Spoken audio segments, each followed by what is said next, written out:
السلام علیکم ورحمۃ اللہ وبرکاتہ نحمده ونصلی علی رسولہ الکریم اما بعد۔ آج کا سبق سن لیجئے۔ آج کے سبق کی سرخی ہے ماں باپ کے ساتھ اچھا سلوک کیجئے، پارٹ نمبر 15۔ اب ایک بات کہنا چاہتا ہوں، دل میں آتا ہے کہوں یا نہ کہوں، کہوں یا نہ کہوں، کہوں یا نہ کہوں، لیکن پھر میں نے سوچا کہہ ہی دیتا ہوں۔ ماں باپ کا جو نافرمان ہوتا ہے اس کا خاتمہ اچھا نہیں ہوتا، یہ بھی کتابوں میں لکھا ہے کہ جو ماں باپ کا نافرمان ہوگا اس کے انتقال پر اس کا چہرہ دیکھ لینا۔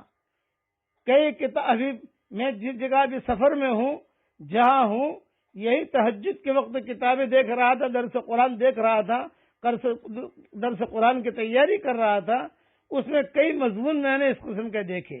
اس لیے ماں باپ کے ساتھ اچھا سلوک کیجیے، ان کو تکلیف نہ پہنچائیے۔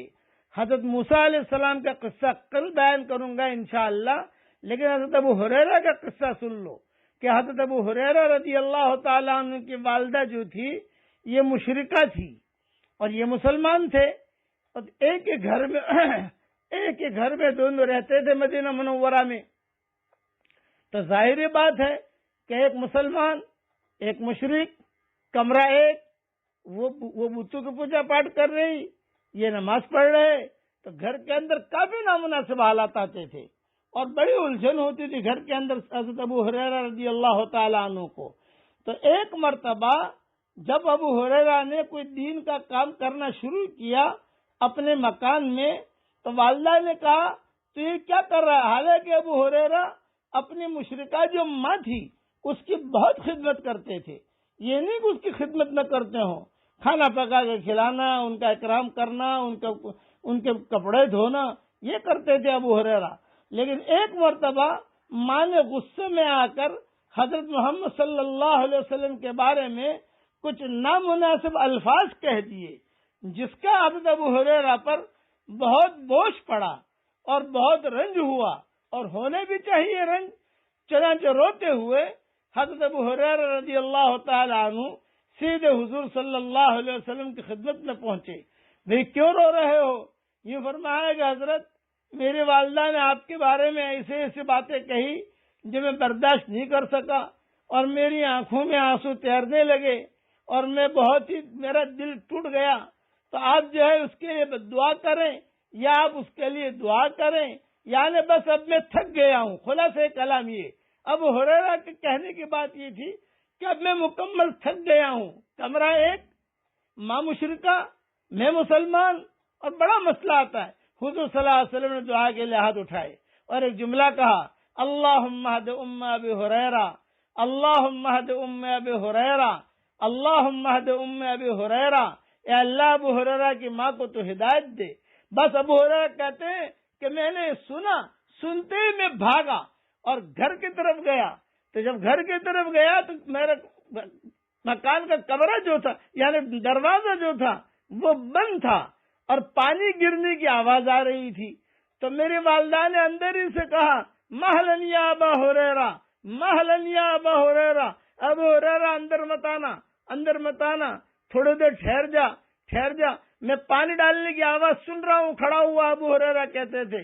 پھر تھوڑی دیر کے بعد 10-15 منٹ کے بعد ماں نے جو ہے اپنے کپڑے ٹھیک کیے اور اپنے بال وغیرہ ٹھیک کیے اور اچھی طریقے سے اوڑھنی اوڑھ لی اور اچھی طریقے سے چادر اوڑھ لی اور دروازہ کھولا، اور دروازہ کھولتے ہی ان کی والدہ نے کہا، اشہد ان لا الہ الا اللہ واشہد ان محمد رسول اللہ۔ ابو ہریرہ نے جب یہ جملہ سنا تو ابو ہریرہ بہت روئے اور روتے روتے بالکل یعنی گر گئے، کہنے لگے، ارے واہ میرے اللہ، ارے واہ میرے پیارے اللہ کہ تو نے میری ماں کو ہدایت دے دی۔ اور فوراً ابو ہریرہ بھاگے ہوئے گئے حضور صلی اللہ علیہ وسلم کے پاس اور روتے ہوئے، بھئی کیا ہوا؟ حضرت پہلے آیا تھا وہ غم کے آنسو تھے اور اب آیا ہوں یہ خوشی کے آنسو ہیں، الحمدللہ میری والدہ نے اسلام قبول کر لیا۔ خلاصہ کلام یہ مشرکہ تھی ماں، لیکن ابو ہریرہ برابر خدمت کر رہے تھے.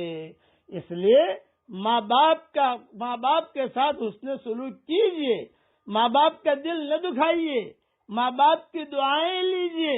ماں باپ دعا کریں گے، آپ کی قیامت تک کے آنے والی نسلیں چمک جائیں گی، اور اگر دل دکھایا تو بہت خطرہ ہے. اس لیے میرا یہ مضمون بہت اہم ہے، اسے بہت دھیان سے سنیے. ماں باپ کے ساتھ اچھا سلوک کیجئے، ماں باپ کے ساتھ اچھا سلوک کیجئے. اللہ تعالی ہمیں عمل کرنے کی توفیق عطا فرمائے. بقیہ تفصیل کل پوری کروں گا انشاءاللہ. اللہ تعالی ہم سب سے راضی ہو جائے. آمین. وآخر دعوانا ان الحمدللہ رب العالمین.